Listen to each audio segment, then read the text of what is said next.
How do you preach a life-giving gospel while you're treading through the waters of conflict?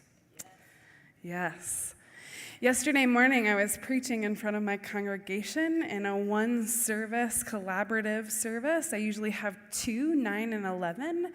Average attendance runs about 150. Membership is at about 300 in Northeast Portland. My wife calls us the freaks and geeks of Portland because we have gay, straight, trans, old, young, Filipino, white, African American, and anyone who's walking along come through the doors. We're famous for a sign that went up in 2012 that says, "God prefers kind atheists over hateful Christians."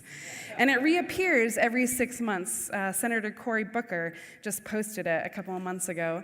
And every 6 months, we get death threats from the hateful Christians and great big thank yous from the kind atheists all over the world, just proving our point. So yesterday morning, I stood in front of them and I started to preach from Luke 5. We use the narrative lectionary at Rose City Park United Methodist Church. If you're not familiar, ask me about it later. And we're going to be spending our entire time until Easter in the Gospel of Luke. And it was the story in which Jesus starts teaching from Simon Peter's boat after they've been fishing all night, and they haven't come up with any fish. So Jesus asked them to do the absurd after he's been teaching from their boat and to let out the nets again.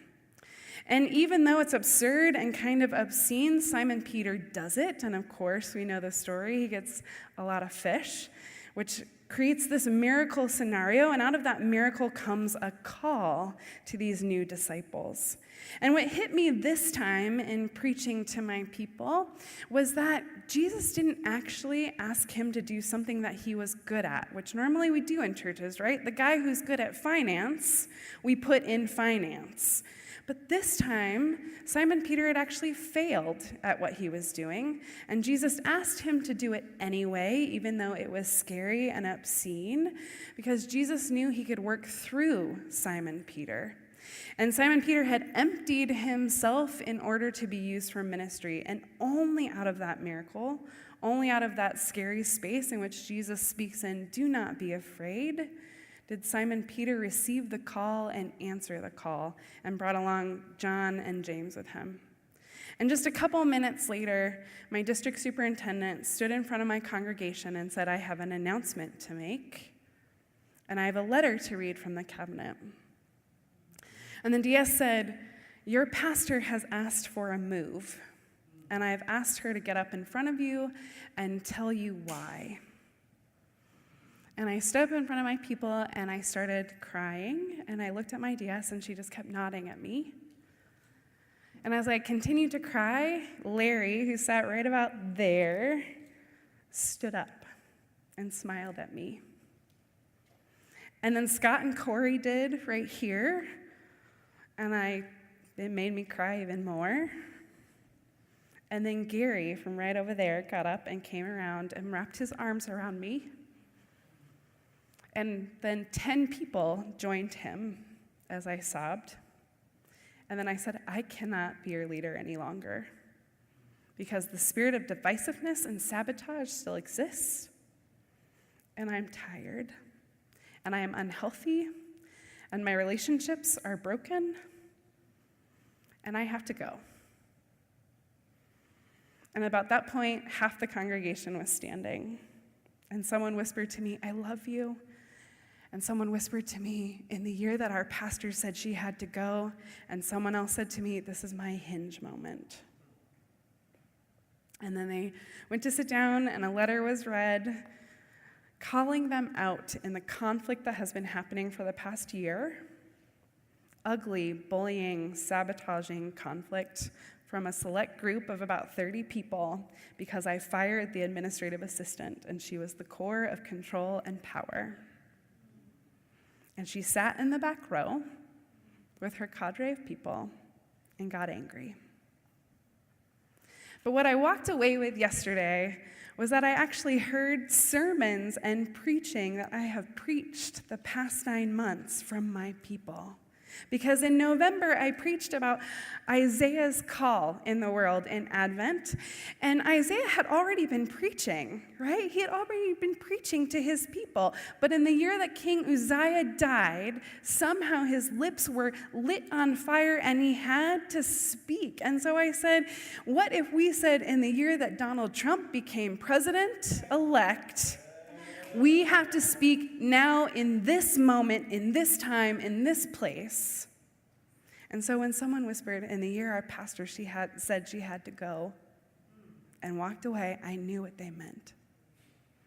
And 2 weeks ago, I preached about a hinge moment in which Jesus stood up in front of his people for the very first time in the Gospel of Luke and said, the Spirit of the Lord has anointed me to free the captives, to speak for the oppressed, to walk with those in the margins. Now is the time. And I said, this was Jesus' hinge moment in which he could never go back. He had to continue on in the midst of conflict, even though they wanted to throw him over a hill for it, for speaking truth.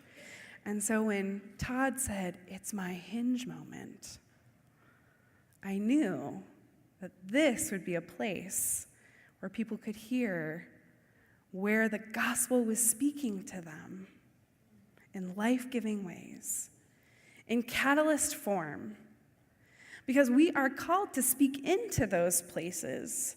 The gospel didn't come for those who are comfortable. It's good news for those who have something to say. It's a place in which people can gather and find something to hold on to. In the midst of chaos and strife, in the midst of disorientation, which means we can never go back to where we were. It's our time and our call to preach into those places.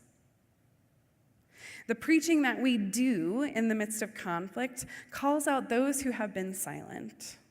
The preaching that we do in the midst of conflict gives something to hold on to.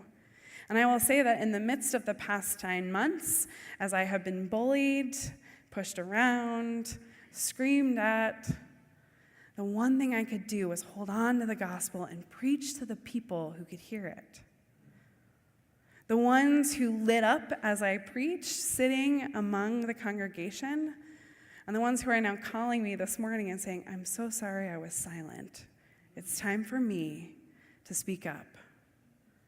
So even if I'm leaving after Easter, or I am leaving after Easter and taking renewal leave and healing my crispy around the edges body, I know it's become a catalyst for change as we tread through. Thanks be to God. Amen.